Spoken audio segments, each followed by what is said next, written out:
Apa yang terbayang di benak kita tatkala kita mendengar tentang dakwah? Pasti kebanyakan di antara kita merasa bahwa dakwah ini adalah tugasnya para ustadz. Dan apa yang di benak kita tatkala kita mendengarkan tentang ustadz? Orang yang berjenggot, sudah tua, lalu kemudian menyampaikan Islam. Banyak orang salah kaprah dan menganggap bahwa dakwah adalah tugas sebagian orang saja, tugas ustadz saja. Dan lebih salah kaprah lagi ketika menganggap bahwa orang yang menyampaikan dakwah haruslah orang yang sudah tua. Bertentangan dengan awal-awal ketika Rasulullah SAW membina para sahabat, menjelaskan pada mereka Al-Quran, maka Rasulullah mempunyai seorang murid yang sangat hebat, pemuda bernama Abdullah bin Mas'ud. Ibnu Mas'ud adalah seorang yang pernah dikontak oleh Rasulullah.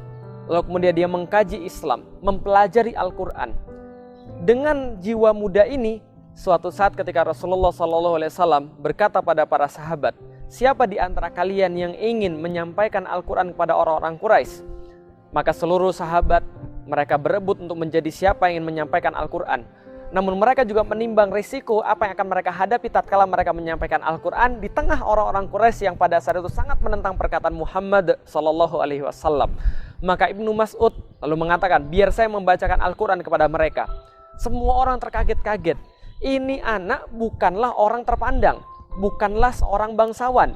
Dikhawatirkan tatkala dia menyampaikan Al-Quran pada orang-orang Quraisy, maka akan menimpa kepada dia musibah demi musibah tatkala dia menyampaikan Al-Quran.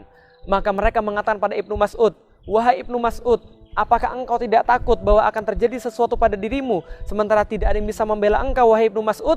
Maka Ibnu Mas'ud berkata, tidak, aku tidak ada yang lebih aku khawatirkan dibandingkan Allah Subhanahu wa Ta'ala yang murka kepadaku. Maka dia pergi ke Ka'bah, dia bacakan di tengah-tengah Ka'bah surat Ar-Rahman, satu demi satu ayat dia bacakan. Fabi ayyi ala'i rabbikuma tukadziban, apakah engkau mendustakan ayat-ayat Allah? Dusta lagi yang mana yang kalian kemudian dustakan pada Allah tatkala melihat seluruh ayat-ayat Allah ini? Ayat-ayat mana yang kalian dustakan lagi daripada Allah Subhanahu wa Ta'ala? Kenikmatan-kenikmatan dia bacakan satu persatu, ingatkan orang-orang akan Allah Subhanahu wa Ta'ala. Dan tebak apa yang terjadi? Salah seorang di antara orang-orang Quraisy lalu kemudian mengerti dan memahami ini adalah yang dibaca oleh Muhammad SAW.